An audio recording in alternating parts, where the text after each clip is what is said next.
నమస్కారం A1 Telugu first news TV వార్తలకు స్వాగతం. ముందుగా వార్తలోని ముఖ్యాంశాలు. అమరావతి క్వాంటమ్ వ్యాలీపై చంద్రబాబు ఆశాభావం. ఏఐ క్వాంటమ్ రంగాల్లో పెట్టుబడుల లక్ష్యం. యువతకు ప్రపంచ స్థాయి అవకాశాల హామీ. గ్లోబల్ టెక్ హబ్ గా అమరావతి లక్ష్యం. ఏఐ రంగంలో భారత్ గ్లోబల్ లీడర్ కావాలన్న సీఎం రేవంత్. హైదరాబాద్ ను ఏఐ కేంద్రంగా తీర్చిదిద్దే ప్రణాళిక. ప్రత్యేక వార్ రూమ్ ఏర్పాటు సూచన. యువతకు విస్తృత అవకాశాల లక్ష్యమన్న ప్రభుత్వం. 5 గ్రామాల అంశంపై తుమ్మల చంద్రబాబు భేటీ. పంచాయతీల పునర్విభజనపై చర్చల కొనసాగింపు. ప్రజాభిప్రాయాన్ని పరిగణలోకి తీసుకోవాలన్న సూచన. ఇరు రాష్ట్రాల సమన్వయంతో పరిష్కార ఆశాభావం. రౌడీజంపై హోంమంత్రి అనిత కఠిన హెచ్చరిక. కత్తులతో వికృత చేష్టలు చేస్తే చర్యలంటూ వార్నింగ్. చట్టం ముందు ఎవరు పెద్దవారు కారన్న స్పష్టం. శాంతి భద్రతల కోసం కఠిన చర్యల ప్రకటన. రైతు బంధు ఆలస్యంపై హరీష్ రావు ప్రశ్నలు. నిర్ణయించిన తేదీలు దాటినా సాయం లేదన్న విమర్శ. కాంట్రాక్టర్లకు నిధులు రైతులకు లేవా ప్రశ్న. పంటల సీజన్లో స్పష్టత ఇవ్వాలన్న డిమాండ్.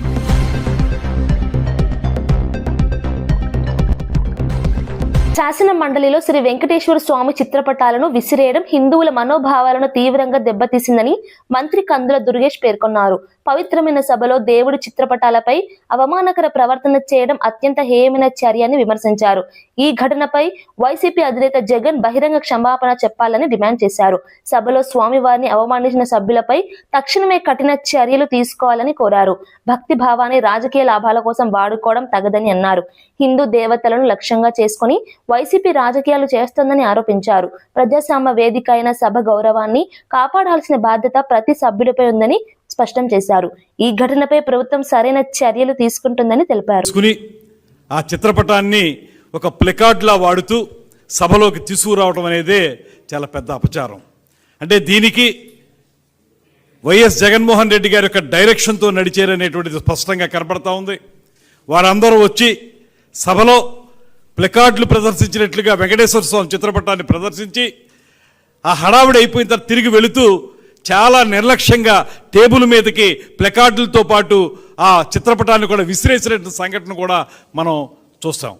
అటువంటి దుర్మార్గకరమైనటువంటి విధానాన్ని తీవ్రంగా ఖండిస్తున్నాం. ఇవాళ ఈ రాష్ట్రంలో ప్రజాస్వామ్యం అంటే విలువ లేదు మీకు. దాంతోపాటు భగవంతుని పట్ల అపచారాలు చేయటం నిత్యకృత్యం అయిపోయింది మీకు. దాంతోపాటు ఇవాళ ఏ రకంగా సమర్థించుకోవడానికి మీరు ఈ రకమైన కార్యక్రమాలు చేస్తూ ఉన్నారు. 100% ఇది జగన్మోహన్ రెడ్డి గారి పర్యవేక్షణలో డైరెక్ట్గా ఆయన చెప్పిన విధంగానే జరిగింది కనుక నేను డిమాండ్ చేస్తున్నాను జనసేన పార్టీ తరఫున. ఈ రాష్ట్ర ప్రజలకి హిందువుల మనోభావాలను దెబ్బతీసినందుకు హిందూ జాతికి జగన్మోహన్ రెడ్డి గారు క్షమాపణలు చెప్పాలనేటువంటి మాటని మేము స్పష్టంగా చెప్తా ఉన్నాం. ఇది ఆషామాషిగా తీసుకునే వ్యవహారం కాదు. ప్రతిసారి మీకు పరమత సహనం ఉన్నటువంటి ఈ దేశంలో పరమత సహనాన్ని పాటించేటువంటి వ్యక్తుల మీద ఈ రకమైనటువంటి కార్యక్రమాలను చేపట్టడం, మీకు పరమత సహనం లేదనేటువంటి మాట స్పష్టంగా అర్థమవుతూ ఉంది. మీ రాజకీయాల కోసం, మీ దుర్మార్గాల కోసం కలియుగ ప్రత్యక్ష దైవం వెంకటేశ్వర స్వామిని వాడుకుంటారా? దీనివల్ల హిందువుల మనోభావాలు ఎంతగా దెబ్బతింటాయి. ప్లకార్డులు పట్టుకురావడమే తప్పు అనేటువంటి సాంప్రదాయం ఉన్నటువంటి ఈ శాసనసభలో కానీ శాసన మండలిలో కానీ సాక్షాత్తు వెంకటేశ్వర స్వామి చిత్రపటాన్ని తీసుకొచ్చి నిర్లక్ష్యంగా విసిరేసి బూట్లతో వచ్చి అపచారం చేసినటువంటి మీ దుర్మార్గాన్ని మాత్రం ఇవాళ రాష్ట్ర ప్రజలందరూ గమనిస్తూ ఉన్నారు. మీరు క్షమాపణలు చెప్పి బేషరతుగా మొత్తం జాతికి క్షమాపణలు చెప్పకపోతే తగిన బుద్ధి మరింతగా అందరూ తెలియజేస్తారనేటువంటి మాటను తెలియజేస్తూ ఖచ్చితంగా దీని మీద యాక్షన్ తీసుకోవాల్సిందిగా చైర్మన్ గారిని కూడా మేము కోరుతా ఉన్నాం. ఇది ఆషామాషిగా వదలొద్దు. ఈ రకంగా చేయటం వల్ల రేపొద్దున మరొకటి ఇలాంటి కార్యక్రమాలు అనేక జరిగేదానికి అవకాశం ఉంది కనుక దీని మీద తీవ్రమైన చర్యలు తీసుకుని ఈ రకమైనటువంటి దేవుళ్ళకి సంబంధించినటువంటి చిత్రపటాలు ఏ దేవుడైనా కానివ్వండి ఆ చిత్రపటాలు తీసుకురావడం అనేటువంటి కార్యక్రమాన్ని ఆ విధంగా చంద్రబాబు ప్రభుత్వానికి పవన్ కళ్యాణ్ కాపలా కాస్తున్నారని మాజీ మంత్రి అంబటి రాంబాబు విమర్శించారు. కూటమి ప్రభుత్వం కేవలం చంద్రబాబు ప్రయోజనాల కోసం పనిచేస్తోందని ఆరోపించారు. పవన్ అసలు బలం తన కులమని, కానీ చంద్రబాబు బలం మాత్రం పవనేనని వ్యాఖ్యానించారు. ప్రజల సమస్యలపై దృష్టి పెట్టకుండా రాజకీయ లెక్కలు చూసుకుంటున్నారని మండిపడ్డారు. ఎంతకాలం ఇలా కొనసాగిస్తారని ప్రశ్నించారు. కూటమి రాజకీయాలు రాష్ట్రానికి ఉపయోగపడటం లేదని అన్నారు. ప్రజల నమ్మకాలను వమ్ము చేసే విధంగా పాలన సాగుతోందని ఆరోపించారు. రాజకీయ స్వార్థం కోసం పరస్పర సహకారం కొనసాగుతోందని పేర్కొన్నారు. నీ బలం నీ కులం గుర్తుపెట్టుకో, నీ బలం నీ కులం. చంద్రబాబు బలం నువ్వు. అర్థమైందా? చంద్రబాబు బలం నువ్వు, నీ బలం కులం. రాజకీయం చేస్తున్నావు, పిచ్చి రాజకీయం చేసుకో, అభ్యంతరం లేదు. కానీ మమ్మల్ని చంపేసినా కూడా నువ్వు కాపు కాస్తానంటే ప్రజలు ఒప్పుకోరనేది కూడా ఈ సందర్భంగా గుర్తు చేస్తున్నా. టైం విల్ కమ్, పరిస్థితులు వస్తాయి. 20 మాసాలు అయిపోయింది ఈ ప్రభుత్వానికి. నేనేమి విధ్వంసకారుని కాదు. నా మీదకి వచ్చారే వందనాదేవి గారు, చూశారుగా ఏం తిట్టిందో ఒక మహిళ. వైసీపీ శాసన సభాపక్ష కార్యాలయం వద్ద మార్షల్స్ మోహరించడంతో రాజకీయ ఉద్రిక్తత నెలకొంది. తాము క్షమాపణ చెప్పే ప్రసక్తే లేదని ఎమ్మెల్సీ బొత్స సత్యనారాయణ స్పష్టం చేశారు. ముందుగా చంద్రబాబే క్షమాపణ చెప్పాలని డిమాండ్ చేశారు. తిరుమల లడ్డుపై అబద్ధపు ప్రచారం జరిగిందని ఆరోపించారు. స్వామివారిని రాజకీయాల్లోకి లాగింది కూటమి నేతలేనని పేర్కొన్నారు. మండలిలో తమ సభ్యులు చెప్పులు ధరించలేదని, తానే స్వయంగా చెప్పులు విప్పమని సూచించామని తెలిపారు. ఆధ్యాత్మిక అంశాలను రాజకీయ ప్రయోజనాల కోసం ఉపయోగించడం సరైంది కాదన్నారు. నిజాలు బయటకు రావాలని కోరారు.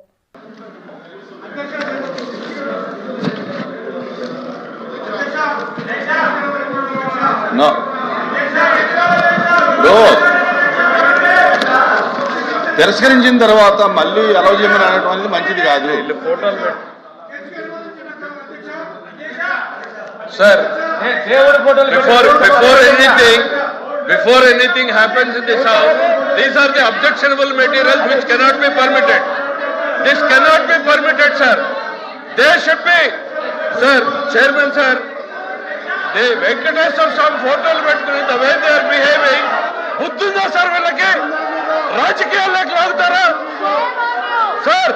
వీళ్ళకి బుద్ధుందా? మీరు if you have to take the permission, Chairman, sir. Venkateswara మమ్మల్ని తీసేయండి. చైర్మన్ సార్, దేవుడు ఫోటోల్ని పెట్టుకుని సభలో రావడం అనేటువంటిది దేవుణ్ణి రాజకీయాల్లోకి లాగేటువంటి ప్రయత్నం చేస్తున్నటువంటి ఈ దుర్మార్గపు చర్యను మీరు అనుమతించకూడదు సార్. సార్ చైర్మన్ గారు, ప్లీజ్ డౌన్ చేయండి. చైర్మన్ గారు, దేశ చరిత్రలో జరిగినటువంటి అంశం. తీసేయండి. చైర్మన్ గారు, you have to come to the rescue now.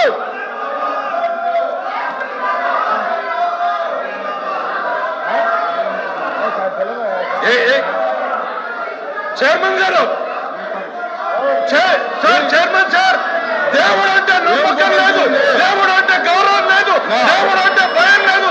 కేవలం నాయకుడు చెప్పినట్టు నడుచుకున్నటువంటి ఈ ప్రక్రియలో వెంకటేశ్వర స్వామి ఫోటోల్ని ఈ రకంగా సభలో తీసుకురావడం, ఇది హిందూ ధర్మాన్ని, హిందూ జాతి నమ్మకాన్ని, ఇది ప్రజల్ని ఈ రకమైనటువంటి చర్యల ద్వారా రెచ్చగొట్టేటువంటి ప్రయత్నం చేస్తూ ఉంది.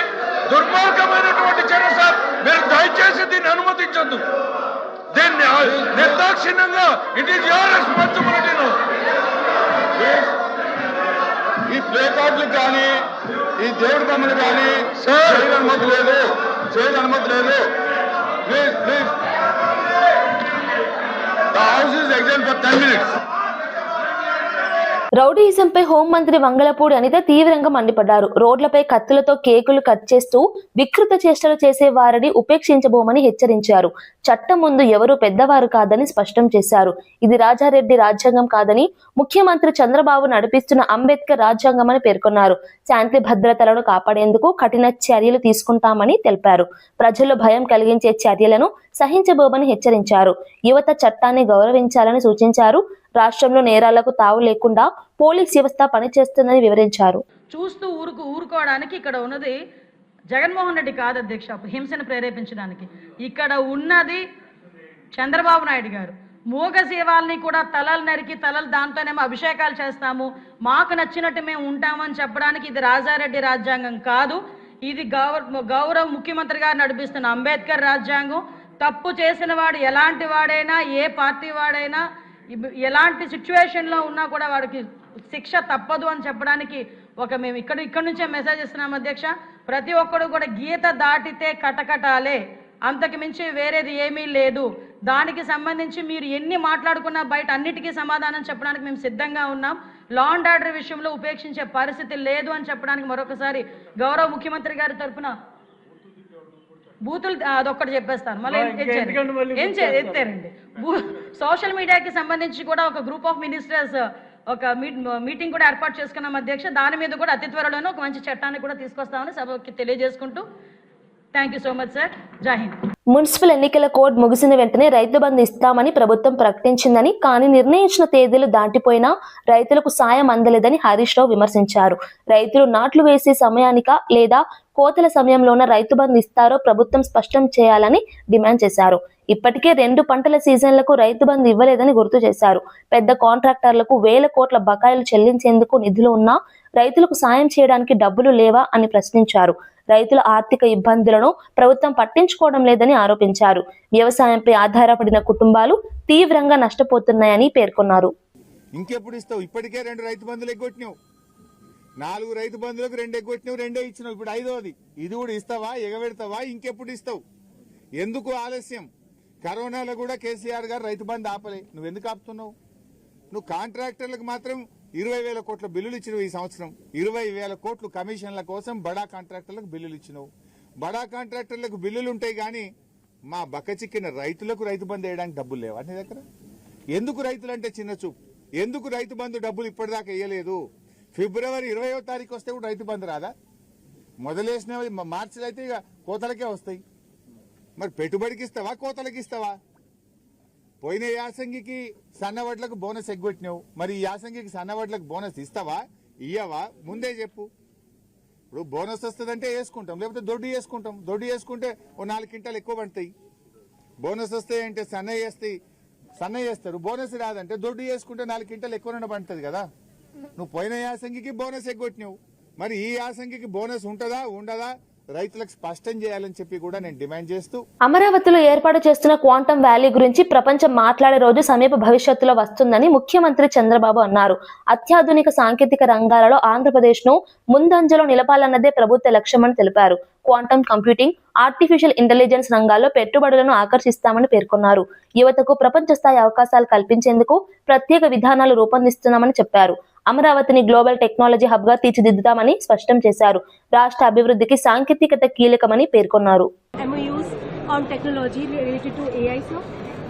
Not only AI, integrated data centers, AI, quantum, you name anything, everything we are going in that direction.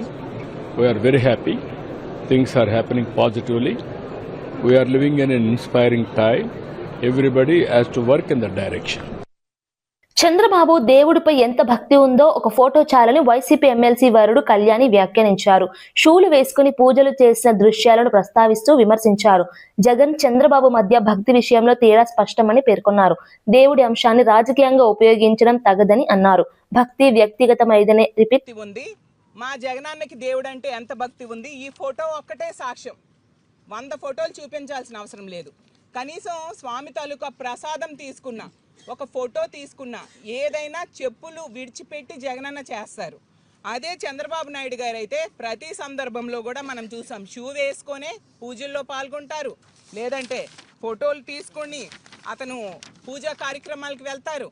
అంటే దీన్ని బట్టి అర్థం కావట్లేదా ఎవరికి దేవుడంటే భక్తి ఉంది, ఎవరు దేవుడంటే భక్తి లేకుండా ఉన్నట్టుగా యాక్ట్ చేస్తున్నారనే విషయం స్పష్టంగా అర్థమవుతుంది. కౌన్సిల్లో ఎవరైనా పట్టుకున్న వాళ్ళం కూడా చెప్పులు విడిచిపెట్టి, అది కూడా ఆ దేవదేవుడు అందరికీ మంచి బుద్ధి ప్రసాదించాలి, దేవుడు వాడే లడ్డూకు వాడే నెయ్యిలో కల్తీ జరిగింది అనేసి తప్పుడు ఆరోపణలు మీరు చేశారు కాబట్టి దాని మీద చర్చ జరగాలి. ఇందాపూర్కి అలాగే హెరిటేజ్కి ఉన్న సంబంధాల మీద చర్చ జరగాలి, వీళ్ళకి మంచి బుద్ధి ప్రసాదించు దేవుడా అనేసి మాత్రమే చెప్పడం జరిగింది. కాబట్టి ఇప్పటికైనా వీళ్ళు ఈ డైవర్షన్ పాలిటిక్స్ మానుకొని ప్రజలు కోరుకున్నట్టుగా, మా కౌన్సిల్లో మా వైఎస్ఆర్ కాంగ్రెస్ పార్టీ సభ్యులందరూ కోరుకున్నట్టుగా హెరిటేజ్కి ఇందాపూర్కి ఉన్న సంబంధాల మీద చర్చ జరగాల్సిందిగా జరిగేట్టుగా చేయాల్సిందిగా మేము డిమాండ్ చేస్తూ సెలవు తీసుకుంటాం. ఒక నేతకు తెలంగాణ ప్రజలు జాతిపిత అనే పేరు ఇచ్చారని మాజీ ఎమ్మెల్యే నన్నపునేని నరేంద్ర వ్యాఖ్యానించారు. తెలంగాణ సాధనలో ఆయన పాత్రను గుర్తించి ప్రజలు ఈ బిరుదు ఇచ్చారని అన్నారు. రాష్ట్ర ఆత్మగౌరవం కోసం చేసిన పోరాటం ప్రజల మనస్సులో నిలిచిందని పేర్కొన్నారు. రాజకీయ విభేదాలున్నా చరిత్రను మరవకూడదని సూచించారు. AK-47 పెట్టుకొని ఉద్యమకారులను కాల్చాలని ప్రయత్నించిన రేవంత్ రెడ్డి తెలంగాణకి ఏ రోజు కూడా జై తెలంగాణ అనేది నువ్వా? ఆంధ్ర నుంచి వచ్చిన నీ అల్లుడా, నీ బిడ్డ? ఎవరు జాతిపిత? తెలంగాణ కోసం కేసీఆర్ గారు చావు నోట్లో తలబెట్టి సాధించి 14 సంవత్సరాలు కష్టపడి చివరికి వాళ్ళు తెలంగాణ ఇవ్వరని ఆమరణ నిరాహార దీక్ష చేసి తెలంగాణ సాధించుకొని 10 ఏళ్ళు సుభిక్షంగా ఉండే తెలంగాణ కోసం పనిచేసినటువంటి నాయకుడిని పట్టుకొని నువ్వు జాతిపిత కాదు, ఎవరు జాతిపిత అంటావా? భారతదేశానికి స్వాతంత్రం తీసుకొచ్చింది గాంధీ గారు, భారతదేశ ప్రజల కోసం కొట్లాడింది గాంధీ గారు. కాబట్టి భారతదేశ ప్రజలిచ్చిన పిలుపు అది. గాంధీని జాతిపిత అన్నారు. తెలంగాణ రాష్ట్రం కోసం కొట్లాడింది కేసీఆర్ గారు. ఎందరో అమరలైళ్ళు దాన్ని ముందు నడిపించినటువంటి వ్యక్తి కేసీఆర్ గారు. తెలంగాణ ప్రజలకు హెరిటేజ్ ప్రభావంతో భారతీయ సిమెంట్ ఫ్యాక్టరీ వద్ద టీడీపీ ఆధ్వర్యంలో ధర్నా జరిగింది. భూములు కోల్పోయిన రైతులకు ఉద్యోగాలు కల్పించాలని, జీతాలు పెంచాలని లింగాయపల్లి గ్రామస్తులు డిమాండ్ చేశారు. నిరసనకారులకు టీడీపీ నాయకులు మద్దతు తెలిపారు. స్థానిక ప్రజల హక్కుల కోసం పోరాటం కొనసాగిస్తామని ప్రకటించారు. కంపెనీ యాజమాన్యం సమస్యలను పరిష్కరించాలని కోరారు. ప్రభుత్వ జోక్యం అవసరమని పేర్కొన్నారు.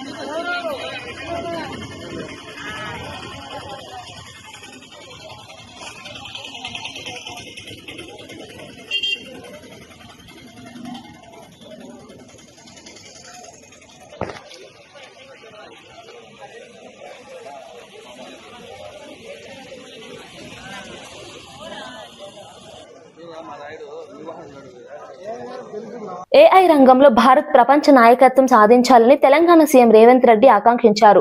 ఢిల్లీలో నిర్వహించిన AI ఇంపాక్ట్ సమ్మిట్ లో పాల్గొన్న ఆయన సాంకేతిక విప్లవంలో భారత్ కీలక పాత్ర పోషించాల్సిన అవసరం ఉందన్నారు. AI అభివృద్ధి కోసం ప్రత్యేక వార్ రూమ్ ఏర్పాటు చేయాలని సూచించారు. హైదరాబాద్ ఈ రంగానికి అత్యంత అనువైన కేంద్రంగా ఎదుగుతోందని పేర్కొన్నారు. ఇప్పటికే హైదరాబాద్ లో ఆధునిక సదుపాయాలతో AI యూనివర్సిటీ ఏర్పాటు చేస్తున్నామని వివరించారు. స్టార్టప్లు, పరిశ్రమలు, అకాడమిక్ సంస్థల మధ్య సమన్వయం పెంచి యువతకు విస్తృత అవకాశాలు కల్పించాలన్నదే ప్రభుత్వ లక్ష్యమన్నారు. సాంకేతిక రంగం ద్వారా ఉపాధి అవకాశాలు పెరుగుతాయని విశ్వాసం వ్యక్తం చేశారు. AI can add us to itself. Combine AI and robotics, machines have both physical and mental capabilities. In this context, it is important when we set an agenda for the future, and AI